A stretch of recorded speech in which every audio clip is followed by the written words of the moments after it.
వాడే ఆయన కాముణ్ణి కాల్చాడు. రెండు ఆయన చేస్తాడు. అటువంటి యోగి పొంగవుడు కనుక, అటువంటి స్వతంత్రుడు కనుక, అటువంటి ప్రశ్నింపడానికి వీలు లేనటువంటి అధికారము కలిగిన వాడు కనుక ఆయన చూశాడు, ఇంతోటి మిమ్మల్ని చంపడానికి ఒక పెద్ద బాణం కావాలా, ఇదిగో చంపేస్తున్నానని మూడవ కన్ను తెరిచాడు. ఆ అగ్నిహోత్రపు కీలల చేత త్రిపురములు కాలిపోతున్నాయి. సోమశ్చ భగవాన్ విష్ణు కాలాగ్నిర్వాయురేవచ శరే వ్యవస్థితా దేవమూచు ప్రణమ్యతం అస్మద్ధితార్థం దేవేశా శరన్మోక్తుమిహార్హసి అని ఆ రోజున సోముడు, ఆ తరువాత శ్రీ మహావిష్ణువు, కాలపురుషుడు మొదలైనటువంటి వాళ్ళు వచ్చి ప్రార్థన చేశారు. నాకు ఎప్పటి నుంచో కోరిక, స్వామి సృష్టిలో లేని బాణమును సంధించాలని కదా కోరాడు త్రిపురాసురులు. మేం ముగ్గురం బాణరూపాన్ని ధరించి వస్తాం, ఆ బాణాన్ని నీ చేతులతో స్పృశించి ఈ ధనస్సుకి నువ్వు సంధించి వింటినారిని ఆకర్ణాంతము లాగి విడిచిపెడుతున్నప్పుడు నీ చేతి చేత స్పృశింపబడి నీలో ఉన్నటువంటి శక్తి బాణములోకి ప్రవేశిస్తే యథారాఘవ నిర్ముక్త శరశ్వసన విక్రమ గచ్చేత్తద్గమిష్యామి లంకాం రావణపాలితాం అంటారు సుందరకాండలో హనుమ. ఏ విధంగా అయితే రామచంద్రమూర్తి చేతిలో ఉన్నటువంటి బంగారు కోదండము నుంచి వినిర్ముక్తమైనటువంటి బాణము లక్ష్యము మీద పడిపోతుంది తప్ప మధ్యలో ఆగదో, అలా శివుని చేత విడువబట్టబడినటువంటి బాణములోకి ప్రవేశించినటువంటి శివశక్తి చేత మధ్యలో ఏ ప్రతిబంధకం వచ్చినా సరే ఆగకుండా మేము వెళ్లి త్రిపురాసురుల మీద పడి వాళ్ళని సంహరించి మేము శివుని యొక్క శక్తిని పొందిన వారము, శివుని యొక్క చేతులను స్పృశించి ఆయన చేత విడువపెట్టబడిన వారము అనబడేటటువంటి కీర్తిని గణించడానికి వచ్చి నిలబడిన వారం. అందుకని స్వామి బాణమును స్వీకరించని ప్రార్థన చేశారన్నారు లింగపురాణంలో. అంటే అప్పుడు స్వామి స్వీకరించి ఆ బాణాన్ని ఎక్కుపెట్టి విడిచిపెట్టాడు. త్రిపురములు సంహరింపబడ్డాయి, 3 పురములు కాలిపోయాయి. అప్పటి నుంచి ఆయనకి త్రిపురాంతకః అని పేరు. అదిగో ఆ త్రిపురాసురుల్ని సంహరించేటప్పుడు ఎక్కుపెట్టినటువంటి ధనస్సు ఏది ఉందో దానిలోకి పినాకము యొక్క శక్తి అనుప్రవేశము చేసినది అని అన్నారు. అందుచేత ఆనాడు మేరు పర్వతాన్ని ధనస్సుగా పట్టుకోవచ్చు, కానీ ఆయన యొక్క ధనస్సు అయిన పినాకము ఏదైతే ఉందో ఆ పినాక శక్తి మేరుధనస్సులోకి ప్రవేశించినది. రెండింటికి భేదం ఉండదు ఆ స్థితిలో. అందుచేత అటువంటి ధనస్సుని పట్టుకున్నవాడెవరో ఆయన పరమశివుడు. దీని లోపల ఉండేటటువంటి రహస్యం వేరు. ఎప్పుడో త్రిపురాల్ని సంహరించాడు పరమాత్మ, నిజమే, 3 పురములను కాల్చేశాడు. అయితే ఇప్పుడు మనం కూర్చుని త్రిపురాంతకః త్రిపురాంతకః త్రిపురాంతకః ఎందుకంటూ ఉండడం అంటే ఆ త్రిపురాంతకః అనేటటువంటి నామంలో ఒక అద్భుతమైనటువంటి రహస్యం ఉంది. ఆ త్రిపురములంటే అక్కడెక్కడో ఉండవు, ఇక్కడే ఉంటాయి ఆ త్రిపురములు. అవే స్థూల, సూక్ష్మ, కారణ అని 3 శరీరాలు ఉంటాయి మనకి. పైకి చూడ్డానికి ఒక్కటే శరీరం కనపడుతుంది, కానీ జ్ఞానము చేత వివేచన చేస్తే లోపల 3 శరీరములు ఉంటాయి. అవి స్థూల శరీరము, సూక్ష్మ శరీరము, కారణ శరీరము. ఈ 3 శరీరములు 3 అవస్థలలో తెలియబడుతుంటాయి. పురత్రయే క్రీడతి యస్య జీవః తతస్తు జాతం సకలం విచిత్రం అంటుంది కైవల్యోపనిషత్. ఆ పురత్రయంలో క్రీడిస్తూ ఉంటాడు జీవుడు. అవే స్థూల, సూక్ష్మ, కారణ శరీరాలు. జాగ్రత్త అవస్థలో స్థూల శరీరం తెలుస్తూ ఉంటుంది. జాగ్రత్త అంటే పెద్ద విశేషమే లేదు, వేదాంతం చాలా కష్టం అనుకుంటారు, కానీ వేదాంతం చాలా తేలిక విషయం. జాగ్రత్త అనబడేటటువంటి అవస్థలో ఇంద్రియాలు, మనస్సు కలిసి పనిచేస్తాయి. పనిచేస్తే దానికి జాగ్రత్త అని పేరు. మనస్సు పైకొస్తుంది, ఆ మనస్సు రథం ఎక్కుతుంది. ఆయన ఆఫీస్కి వెళ్ళిపోతున్నారు ఎలా తెలుస్తుంది? కాలినడకనన్నా బయలుదేరాలి, స్కూటర్ అన్నా ఎక్కాలి, కారన్నా ఎక్కాలి. 10 అయింది, ఆయన స్కూటర్ దింపి కిక్కు కొట్టుకుంటున్నాడు అంటే ఆయన ఆఫీస్కి వెళ్ళిపోయే టైం అయిపోయిందనమాట, వెళ్ళిపోతున్నాడు ఆఫీస్కి తెలుస్తుంది. అలాగే మనస్సు నిద్రలేస్తుంది, నిద్రలేచి ఇప్పుడు దేనితో అనుభవించాలి? ఇంద్రియములనేటటువంటి గుర్రములు కట్టిన రథం ఎక్కుతుంది. ఎక్కి ఇప్పుడు ఈ మనస్సు ఇంద్రియాలని శాసిస్తుంది. ఒక్కొక్క ఇంద్రియాన్ని పట్టుకుని కొంత కొంత సుఖాన్ని అనుభవిస్తూ ఉంటుంది. కళ్ళు పట్టుకుంటుంది, కాసేపు అది చూడు, ఇది చూడు, ఇది చూడు, అది చూడని ఏవి చూస్తే దానికి సుఖం అనిపిస్తుందో అవి మాత్రమే చూడమంటుంది. ఏవి చూస్తే ఆత్మకి ఉపయుక్తమో, ఏది చూస్తే మీకు జ్ఞానం కలుగుతుందో అటువైపుకి వెళ్ళేటట్టుగా మనస్సు ప్రవర్తిస్తుందని నమ్మకం ఏముండదు. అందుకే మనస్సు చెడ్డది అనడం పొరపాటు. మనస్సు చెడ్డది కాదు. మనస్సుకి మీరు ఆలంబనం ఇవ్వడంలో మీ యొక్క సమర్థత ఉంటుంది. మనస్సు తనంత తాను చెడ్డదనుకోండి, మీరు పురాణానికి ఎందుకు వస్తారు? అసలు పురాణానికి ఎవరు రారు. శివాష్టోత్తరం ఎందుకంటే మేము వింటాం, నాకు అనవసరం అంటారు. మీరు ఎందుకు వింటున్నారు అంటే మనసు మిమ్మల్ని తిప్పలేదు, బోధ చేస్తుందంతే. ఎందుకు వర్షం పడుతోంది, తీరా జల్లు పడింది అనుకో, చలిగాలి, వాడంటే 8:30 వరకు ఏదో అరుస్తాడు, బయటికి ఎడతాడు, కారెక్కుతాడు, వెళ్ళిపోతాడు, వాడి సొమ్మేం పోయింది, మనం తడిసిపోతాం, జ్వరం వచ్చిందనుకో, లేనిపోని బాధ ఎందుకు వచ్చింది, హాయిగా ఇంట్లో కూర్చుని పావుతో 8 అయ్యేటప్పటికి వేడిగా వేపుడు ముక్కలు వేయించుకు తింటే సుఖంగా ఉంటుంది ప్రాణం అంటుంది. అయితే మిమ్మల్ని శాసించలేదు మనస్సు, బోధ చేస్తుంది. మీరు తిరస్కరించారనుకోండి, ఇదే రమణ మహర్షి అంటారు, ఒకసారి మీరు ఆగి వెనక్కి తిరిగి ఎవరు నాకీ ఆదేశమునిచ్చిన వారు అని చూసి నియంత్రించడం మీకు అలవాటైందనుకోండి, మనస్సు మిమ్మల్ని ఏం చేయలేదు, బంధించలేదు. మీరు ఇలా కాదు అని బుద్ధి చేత నిర్ణయం చేసుకుని నేను అట్టే వెడతాను అన్నారనుకోండి, ఊరుకుంటుంది అంతే, గునిసి వచ్చి ఇక్కడ కూర్చుంటుంది. ఏం చేస్తుంది? అందుకే భగవద్గీతలో పరమాత్మ అంటాడు, పోనీ నీ జ్ఞానేంద్రియములు ఇక్కడికి వస్తే దానికి ఇష్టం లేదనుకోండి, అది పోతుంది, మళ్ళీ మీరు ఇక్కడ కూర్చుంటారు, అది మాత్రం ఎక్కడో తిరుగుతుంటుంది. ఏం చెప్పారండి నేను ఇంటికి వెళ్ళాక అడిగారు అనుకోండి, అబ్బో చాలా బాగా చెప్పారండి అంటారు. అంటే వాళ్ళు అదేనయ్యా పోనీ ఏం చెప్పాడు చాలా బాగా, అబ్బా ఏమిటంటే అడిగిన చెప్పినవన్నీ మేము చెప్పేస్తే మేము చెప్పేద్దాం ఉపన్యాసాలు అంటారు. లేకపోతే ఇంకొంచెం కినుకుందనుకోండి, ఏదో కోపం వచ్చింది అనుకోండి, వాడు మొహమాడు ఏం చెప్తారంటే విసుగొచ్చేసింది వినలేక. మరి ఎందుకు వచ్చేయలేదు వెంటనే అంటే బయట వాన అందుకు రాలేదు. రెండింటిలో ఏదో ఒకటి. ఎప్పుడూ ప్రపంచంలో అంతే, పూర్తి అపవిత్రత అయినా ఉంటుంది, పూర్తి పవిత్రత అయినా ఉంటుంది. అదొక ఆశ్చర్యకరమైన సిద్ధాంతం నిజానికి. రుద్రభూమి అపవిత్రము, రుద్రభూమి అమంగళము అంటారు ప్రపంచంలో. శివుడి మీద అదో పెద్ద నింద. ఎందుకంటే శివుడు రుద్రభూమిలో ఉంటాడు కాబట్టి అమంగళకరుడు. నువ్వెక్కడుంటున్నావు? అసలు నువ్వున్నదే రుద్రభూమిలో. నేను ఇలా మాట్లాడుతుంటే ఈ ధ్వనికి ఎన్ని జీవులు చచ్చిపోతున్నాయో, నేను ఇలా అంటుంటే ఎన్ని సూక్ష్మ క్రిములు చచ్చిపోతున్నాయో, నేను ఇలా అనుకున్నప్పుడు ఎన్ని చచ్చిపోతున్నాయో. మనమున్నదే రుద్రభూమిలో. గొంగళిలో తింటూ మళ్ళీ వెంట్రుకలు ఏరుకోవడం ఎందుకు? ఉన్నదే రుద్రభూమిలో. కాబట్టి ప్రపంచమంతా ఒక మహాశ్మశానమే, ఒక పెద్ద రుద్రభూమే. అందుకే వారణాసికి వెడితే మహాశ్మశానే అని సంకల్పం చేస్తుంటారు. అయినప్పుడు కాబట్టి ప్రపంచమంతా అపవిత్రమనన్నా నువ్వను లేదు. కాదండి అలా ఎలా అవుతుందండి, మేము ఉన్నది పవిత్రం అంటావా? ప్రపంచం అంతా పవిత్రం అన్నాను. అంతేకాని నీకు నచ్చిన చోట పవిత్రం, నీకు నచ్చని చోట అపవిత్రం అంటే నీ సంకుచితత్వం బయటపడుతుంది అంతే. సత్యమునకు వచ్చేటటువంటి దోషం మాత్రం ఉండదు. అందుకే ఆయన సత్యస్వరూపుడు. అందుకే ఆయనకి ఇవి లెక్కలో ఉండవు. కాబట్టి త్రైగుణ్యం శూలమేతస్య పరశు సత్యనిష్టత. ఓ పక్క త్రిశూలం పట్టుకుంటాడు, ఓ పక్క పరశువు పట్టుకుంటాడు, గండ్రగొడ్డలు పట్టుకుంటాడు. ఆయన సత్యనిష్ట కలిగిన వాడు, ఆయన ద్వంద్వాతీతుడు. ఆయనకి ఈ బాధలు ఉండవు. ఈ బాధలన్నీ నీకు ద్వంద్వాలకి కట్టుబడిపోయావు కాబట్టి. సరే, అందుచేత త్రిపురములను సంహరించడం అంటే ఇంద్రియములతో కూడినటువంటి మనస్సు పైకి వచ్చి ఇంద్రియములతో సుఖములను అనుభవించేటటువంటి స్థితికి జాగృత అవస్థ అని పేరు. తేలికగా చెప్పాలంటే కొంతసేపు అయిన తర్వాత ఇంద్రియాలు ఏమంటాయి? అబ్బో మేము అలిసిపోయాం, మా వల్ల కాదు, ఇంకా మేము పని చేయలేం, అందుకని మాకు కాసేపు విశ్రాంతి కావాలి అంటాయి. విశ్రాంతి కావాలంటే మీరు బాగా జ్ఞాపకం పెట్టుకోండి, ఎక్కడికి వచ్చిన వాడైనా విశ్రాంతి కావాలంటే ఎక్కడికి వెళ్ళిపోతాడు?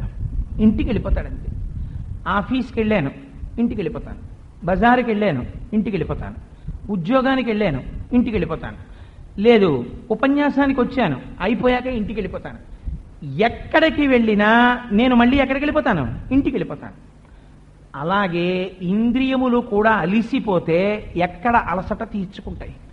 వీడు మమ్మల్ని పట్టుకు తినేస్తున్నాడండి, అందుకని చెప్పేసి కాసేపు ఈ చెవులు వీడి దగ్గర ఉంటే ఇలాగే తినేస్తాడు, అందుకని చెప్పి దొరగారింటికి పోతామని చెప్పేసి చెవులు దొరగారింటికి వెళ్ళిపోతాయండి. ఏం వెళ్ళిపోవు, ఇక్కడే ఉంటాయి. కానీ చెవికి ఉండేటటువంటి వినికిడి శక్తి మనస్సులోకి వెళ్ళిపోతుంది. అలాగే కంటికి చూడగలిగిన శక్తి మనస్సులోకి వెళ్ళిపోతుంది. వెళ్ళిపోయి ఇవి మనస్సు యందు చేరిపోతాయి. చేరిపోతే ఇంద్రియం ఉంటుంది, ఇంద్రియ శక్తి ఉండదు. కన్ను ఉంటుంది, కన్ను చూడదు. చెవి ఉంటుంది, చెవి చూడదు, అంటే గ్రహింపబడదు. ఇంద్రియము చూసినటువంటి వస్తువును గ్రహించబడదు. ఒక అద్దం ముందుకు వెళ్ళి మీరు వస్తువు పెడితే అది ప్రతిబింబం పడుతుంది, కానీ ప్రతిబింబాన్ని మీరు పట్టించుకోనట్టు మనస్సు చేత గ్రహింపబడని స్థితి ఏర్పడుతుంది. ఇంద్రియముల యొక్క లౌల్యము, ఇంద్రియముల యొక్క సుఖము మనస్సు చేత అనుభవింపబడదు. ఇంద్రియములు సుఖస్థానంలోకి వెళ్ళిపోతాయి. కాసేపు మనస్సు ఏం చేస్తుందంటే ఇంతకు ముందు తాను అనుభవించింది కొన్ని విషయాల్ని, వాటిని పట్టుకుంటుంది. ఇప్పుడు ఆ అనుభవాల్ని పట్టుకుని ఇప్పుడు సూక్ష్మ శరీరం అంటారు. సూక్ష్మ శరీరంలో అది ఒక శరీరాన్ని పట్టుకుంటుంది. అక్కడ కల్లో కోటేశ్వరరావు గారు శ్రీశైలం వెళ్ళిపోతాడు. శ్రీశైలం వెళ్ళిపోయి శ్రీశైలంలో సుప్రభాతం టికెట్ కొనుక్కున్నట్టు తెల్లవారుజామునే 3 గంటలకి లేచి కాటేజీలో స్నానం చేసేసి పట్టుపంచ కట్టేసుకుని వాళ్ళ ఆవిడ్ని పిల్లల్ని కంగారు పెట్టేసి తినేయకండి వచ్చేస్తున్నాం అంటే వాళ్ళని తొందర పెట్టేసి గబగబా వెళ్ళిపోయి శ్రీశైలం రాజద్వారం దగ్గర నించుంటే ముందు ఆవు దూడ వెళ్ళిపోయిన తర్వాత గేటు దిగానే గబగబా ముందుకు వెళ్ళిపోయి క్యూలో నించుంటే ఇంకా తలుపులు తీయనట్టు ప్రాతస్మరామి గణనాథ మనాథ బంధుం సింధూరపూర పరిశోభిత గండ యుగ్మం బుద్దండ విఘ్న పరికండ నచండ దండ మా ఖండలాది సురనాయక బృందవంత్యం అని సుప్రభాతం చదువుతున్నట్టు, సుప్రభాతం అయిపోయిన తర్వాత ముందు నంది చూసినట్టు, తర్వాత తను లోపలికెళ్ళి శ్రీశైల మల్లికార్జునుడికి అభిషేకం చేస్తున్నట్టు లోపల కలకంటుంటాడు.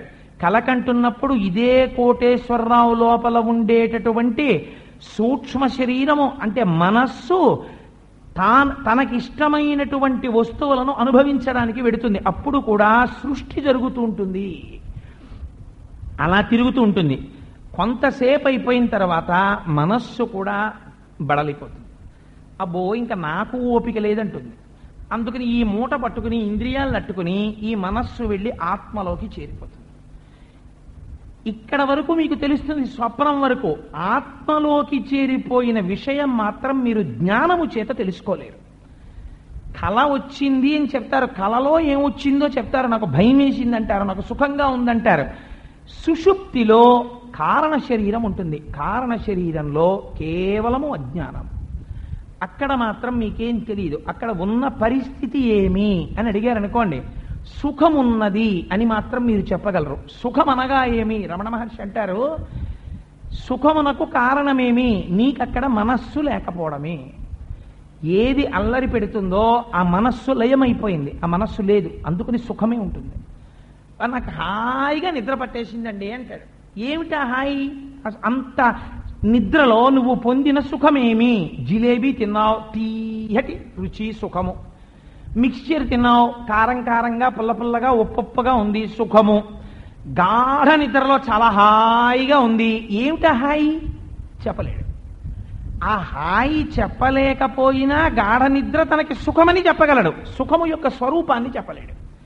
అజ్ఞానము. కానీ ఆత్మలోకి తాను వెళ్ళిపోయాడు కాబట్టి ఆత్మ మాత్రమే ఆ సమయములో దానికి ఎప్పుడు కూడా వికారం ఉండదు, దానికి మార్పు ఉండదు. బాల్యాదిశ్యపి జాగ్రత్తాదిషు తథా సర్వాస్వవస్థాస్యపి వ్యావృత్తా స్వనుమర్తమానమహమిత్యంత స్ఫురంతం సదా స్వాత్మానం ప్రకటీకరోతి భజతాం యో భద్రయా ముద్రయా తస్మై శ్రీ గురుమూర్తయే నమగిదం శ్రీ దక్షిణామూర్తయే.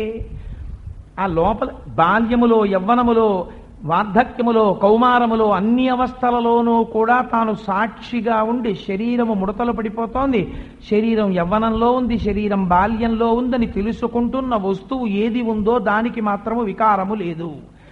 అవికారి అయినటువంటి వస్తువు ఏదో అది ఆత్మ. ఆ ఆత్మలోకి ఇవన్నీ వెళ్ళి కూర్చుంటాయి, కానీ దాని స్వరూపము నీకు తెలియదు. అందుకని అజ్ఞానం, అది తమోగుణం. అక్కడికి వెళ్ళినప్పుడు ఉన్నది కారణ శరీరము. ఈ స్థూల సూక్ష్మ కారణ శరీరములతో జాగృత స్వప్న సుషుప్తి అనబడేటటువంటి 3 అవస్థలతో తాను బ్రతికున్నాను అని చెప్పబడినటువంటి కాలమంతా ఈ 3 వెళ్ళిపోయింది. అది శాస్త్రం. ఈ 3 తప్ప నీకు 4వ అవస్థ లేదు. ఏం చేశావు? కొంతసేపు ఇంద్రియాలు మనస్సు పనిచేసాయి, కొంతసేపు ఇంద్రియాలు మనస్సులోకి వెళ్ళిపోయాయి, మరి కొంతసేపు ఆత్మలోకి వెళ్ళిపోయాయి, గాఢ నిద్రలో ఉన్నాం, మళ్ళీ ఇంద్రియాలు బయటికి వచ్చాయి. ఈ 3 తప్ప మనుష్య జన్మ ఎత్తినందుకు ఈ 3 కాక 4వది ఒకటి ఉన్నది. ఈ 4వది ఏది? ఈ 4వది తురీయము. తాను సాక్షిగా ఉండి ఈ మిగిలినటువంటి జరుగుతున్న వ్యవహారములనన్నింటినీ కూడా గమనించగలిగినటువంటి సామర్థ్యము చాలా కష్టం. దీని గురించి అస్తమానం ప్రశ్న వేస్తే దీని గురించి మాట్లాడిన మహాపురుషుడు రమణుడు. అస్తమానం ఆయన దీని గురించి అడిగేవారు. ఎవరైనా ఆయన దగ్గరికి వస్తే నువ్వెవరు, అందుకే వారిని ఏదైనా అడగాలంటే అయ్యా మీ బ్రహ్మాస్త్రం సంధించకుండా ఉంటే ఓ మాట అడుగుతామనేవారు. నువ్వెవరో నువ్వు తెలుసుకుంటే నీకు సమస్తము తెలిసిపోయినట్టే. ఎప్పుడూ అదే మాట చెప్తుండేవారు వారు. అందుచేత ఈ త్రిపురములను సంహరించగలిగినటువంటి సమర్థత ఎవరికి ఉన్నది? పరమశివుడికి. అంటే స్థూల సూక్ష్మ కారణ శరీరములకు అతీతమైనటువంటి స్థితిని, జాగృత స్వప్న సుషుప్తి అనబడేటటువంటి 3 అవస్థలను దాటించగలిగినటువంటి స్థితి, అజ్ఞానము ఏర్పడిన తరువాత తనకన్నా బ్రహ్మము భిన్నము కాదని జీవబ్రహ్మైక్య సిద్ధిని నిరూపించి తానే బ్రహ్మము, తానే ఆత్మ, ఆ ఆత్మ తప్ప వేరొక వస్తువు ఇంకొకటి ప్రపంచమునందు లేదు, ఉన్నది అది ఒక్కటే అని ఎప్పుడు తెలుసుకున్నాడో, భయం ఎప్పుడు రెండో వస్తువు ఉంటే.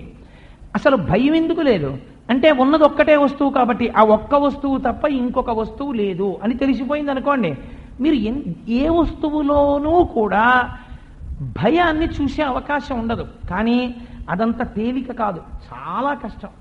ఆ జ్ఞానము స్థిరముగా నిలబడిపోయి దర్శనము యొక్క స్థితికి వచ్చేస్తే వాడి జీవితం పండిపోయినట్టే. అసలు అటు ఆభిముఖ్యము కలగాలి అంటే మాయా అనబడేటటువంటి తెర పైకి లేవడం మొదలెట్టాలి. అందుకే ముందు అమ్మవారి అనుగ్రహం కలగాలి. ఈశ్వరానుగ్రహం ముందు లలితా సహస్రం అనుకుని శివాష్టోత్రంలోకి వచ్చాం మనం.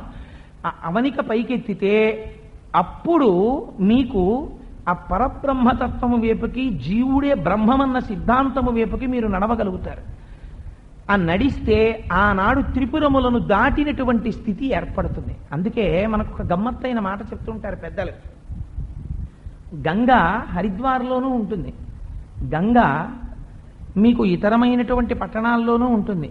కానీ మనం సాధారణంగా ఓ మాట అంటుంటాం, కాశీగంగా కాశీగంగా అంటాం, కాశీ చెంబు అంటాం. హరిద్వార్ నుంచి గంగ తేకూడదా? లేకపోతే త్రివేణి సంగమం దగ్గర నుంచి గంగని విడిగా ఉన్న చోటు నుంచి ఎక్కడి నుంచో పట్టరాకూడదా? కాశీ వెళ్ళి కాశీ గంగలో మునిగానండి అంటుంటారు. ఒక్కసారి కాశీ వెళ్ళి ఆ గంగలో మునిగితే నా జీవితం తరించిపోతుందిరా నాన్న, పెద్దదాన్ని అయిపోతున్నాను, ఒకసారి కాశీకి తీసుకెళ్ళరా అంటుంది అమ్మ. ఎందుకు కాశీ వెళ్ళాలని కోరిక? గంగలో మునగాలంటే ఇంకో చోట గంగ లేదేమిటి? కాశీ వెళ్ళడం మానేసి హరిద్వార్ వెళ్ళి మునిగి రాకూడదా? కాశీయే వెడతారు. అందుకే పూర్వం జీవితంలో కాశీకి వెళ్ళిన వాడు కాటికి వెళ్ళినట్టే అని ఒక సామెత. అసలు ఆ కాశీ క్షేత్రానికి ఒక గమ్మత్తుంది. గంగ దక్షిణాభిముఖంగా ప్రయాణం చేస్తూ వెళ్ళిపోతుంటుంది. వెళ్ళిపోతున్నటువంటి గంగ వారణాసి క్షేత్రం దాకా వచ్చిన తరువాత మళ్ళీ వెనక్కి తిరిగి ఉత్తరాభిముఖం అవుతుంది. ఉత్తరాన పుట్టిన గంగ దక్షిణానికి వెళ్ళినంతసేపు మన యొక్క జన్మ పరంపరని జ్ఞాపకం చేస్తుంది. అందుకే లంక ఎక్కడ ఉంటుంది అంటే దక్షిణ దిక్కునే ఉంటుంది. లంక అంటే శరీరం. శరీరములన్నీ చిట్ట చివర ఎక్కడికి వెళ్ళిపోవాలి? రుద్రభూమికే వెళ్ళిపోవాలి. వేరొక చోటికి వెళ్ళడానికి అవకాశం ఉండదు. అన్ని శరీరములు రుద్రభూమికి వెళ్ళిపోతాయి. రుద్రభూమి ఎక్కడ ఉంటుంది? దక్షిణ దిక్కున ఉంటుంది. శరీరం ఏమైపోతుంది? ఎప్పటికైనా తుట్టతుదకు నాశనము కావలసినదే. శరీరము పదిలముగా ఉండిపోతుందన్న మాట ఎట్టి పరిస్థితులలోనూ సత్యము కాదు. ఎప్పుడూ పాడైపోకుండా ఉండేది పాడైపోతుంది అన్నది ఆత్మ విషయంలోనూ సత్యము కాదు. అసలు ఎప్పుడూ పాడవంది ఆత్మ. ఎంత జాగ్రత్తగా పట్టుకున్నా పాడైపోయేది శరీరం. కాబట్టి ఈ శరీరములన్నీ ఎక్కడికి వెళ్ళిపోతాయి? దక్షిణ దిక్కున ఉన్నటువంటి రుద్రభూమిలోకి వెళ్ళిపోతాయి. అందుకని రుద్రభూమి ఎక్కడ ఉంటుంది? దక్షిణ దిక్కున ఉంటుంది. అజ్ఞానంతో శరీరాన్ని పట్టుకుని దీంతో నేను ఉండిపోవాలి, దీంతో నేను గొప్పవాడిని అయిపోవాలి, ఇదేదో ఉండిపోతుందని దీన్ని నమ్ముకుని ఉన్నంతసేపు ఇది నేనన్న భ్రాంతితో బ్రతికిన నాళ్ళు వాడు దక్షిణాభిముఖమైనటువంటి ప్రయాణము చేస్తున్నవాడే. ఈ శరీరము వదిలిపెడతాడు, ఇంకో శరీరంలో కెడతాడు, ఆ శరీరం వదిలిపెడతాడు, ఇంకో శరీరంలో కెడతాడు, శరీరాల్లో తిరుగుతూనే ఉంటాడు. ఎప్పుడు దక్షిణానికి వెడుతున్నవాడు ఉత్తరానికి తిరిగాడో అప్పుడు వాడు మొట్టమొదటిసారిగా ఆ మృత్యువు లేనటువంటి స్థితి ఏది ఉన్నదో దాని వేపుకి తల ఎత్తిన వాడయ్యాడు. అందుకే దక్షిణామూర్తి స్వరూపం ఆయన దక్షిణాన్ని చూస్తారు, శిష్యులు ఉత్తరాన్ని చూస్తారు. ఎందుకని? మృత్యుంజయుడైనటువంటి పరమశివుడు ఉత్తర దిక్కున హిమాలయ పర్వతములలో ఆవాసము అని పేరు. మృత్యుంజయ దర్శనం కలగాలంటే మీరు ఉత్తరాభిముఖులై వేదాంతాన్ని శ్రవణం చేస్తూ ఉంటారు. అప్పుడు ఏమొస్తుంది? మృత్యువును జయించగలిగినటువంటి వేదాంతం ఏదో అది తెలుస్తుంది. మృత్యువును జయించడం అంటే చచ్చిపోకుండా ఉండడం కాదు. శరీరము ఎప్పుడూ చచ్చిపోతుంది. ఏది చచ్చిపోతుంది అని చెప్తున్నారో అది చావకుండా చేయగలిగిన శక్తి ఉన్నదని లేనిపోని మాటలను ఎన్నడూ మన మతం చెప్పదు.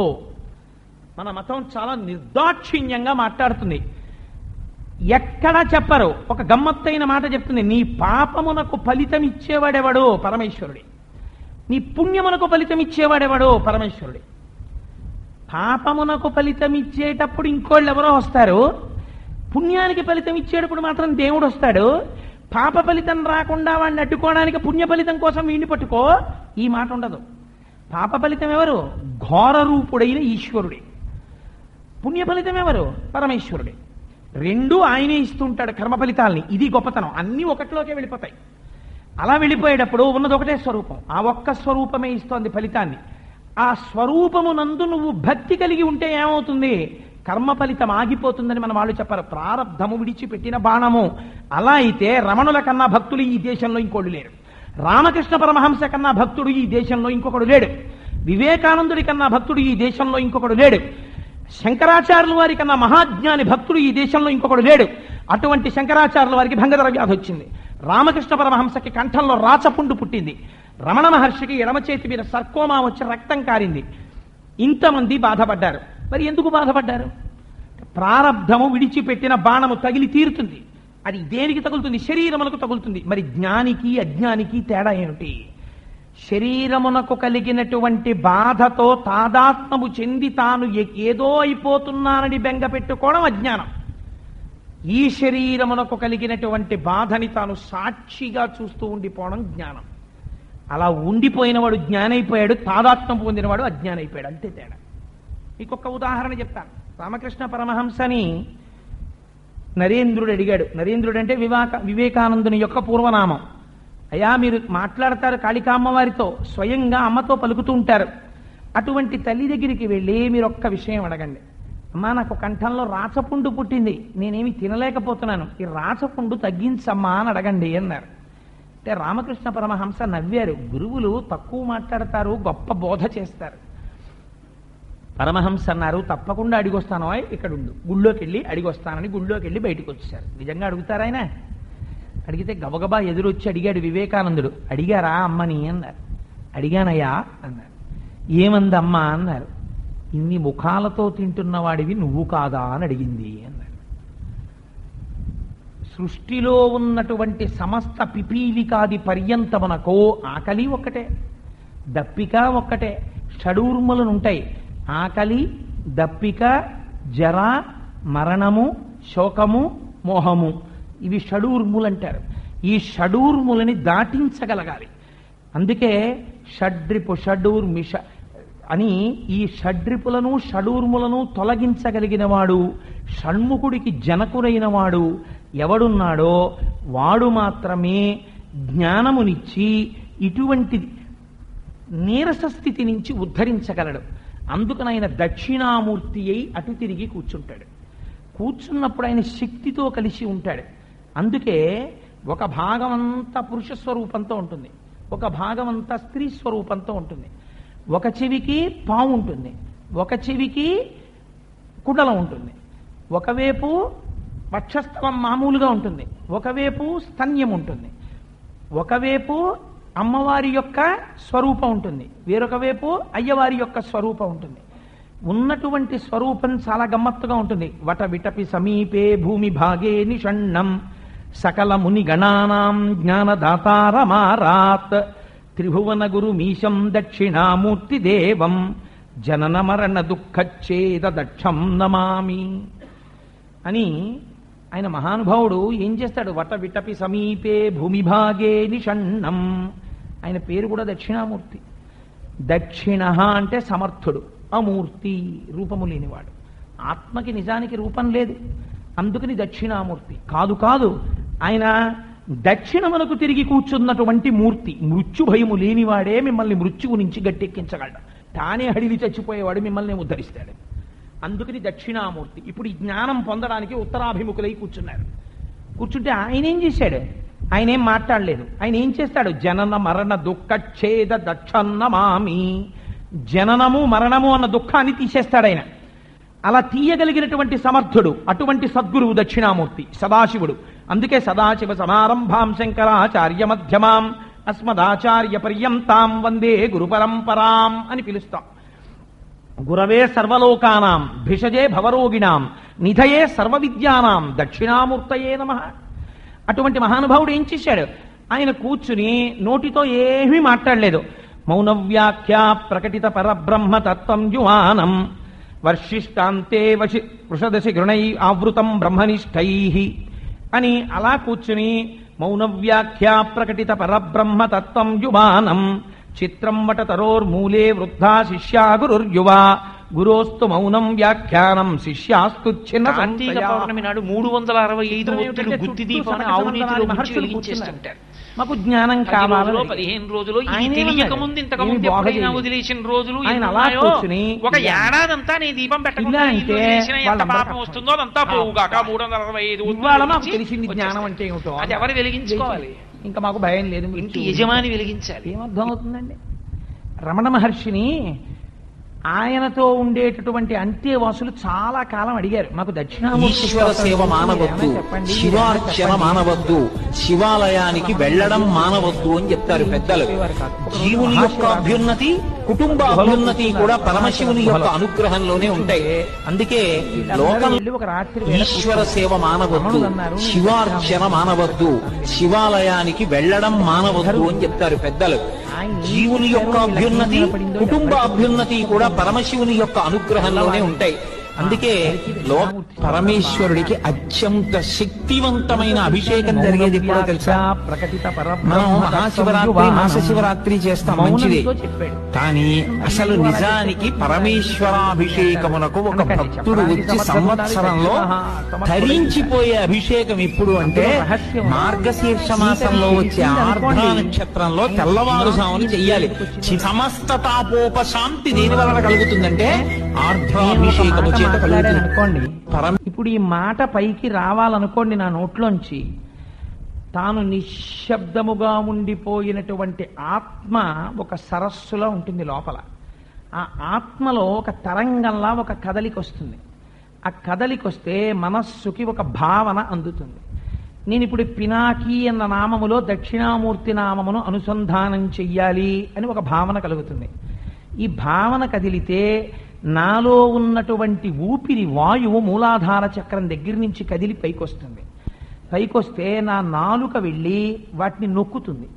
నొక్కితే లోపల ఉన్న గాలి సొట్టలు బడి అక్షరములుగా మారుతుంది.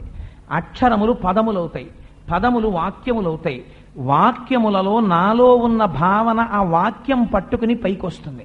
వాక్యము మీకు కనపడదు, మీ చెవిలోకి ప్రవేశిస్తుంది. నా భావన మీ భావన అవుతుంది. కానీ ఇంత వాక్కు పైకొచ్చే ముందు ఆ వాక్కుకి ముందు కదలిక ఎవరిది? మనస్సుది. మనస్సు కదలిక ఎక్కడి నుంచి? ఆత్మలోంచి. అసలు ఆత్మస్వరూపం ఏమిటి? నిశ్శబ్దం. ఈ కదలికని వాక్కు చెప్తోంది తప్ప వాక్కు ఈ మౌనమునకు ప్రతిబంధకం. అసలు ఆత్మ యొక్క నిజమైన స్వరూపం ఏదో దాన్ని పాడు చేస్తే తప్ప వాక్కు రావట్లేదు. నిజంగా తన స్వరూపంలో తాను ఉండిపోయింది అనుకోండి, ఏ వాక్కు అక్కర్లేదు.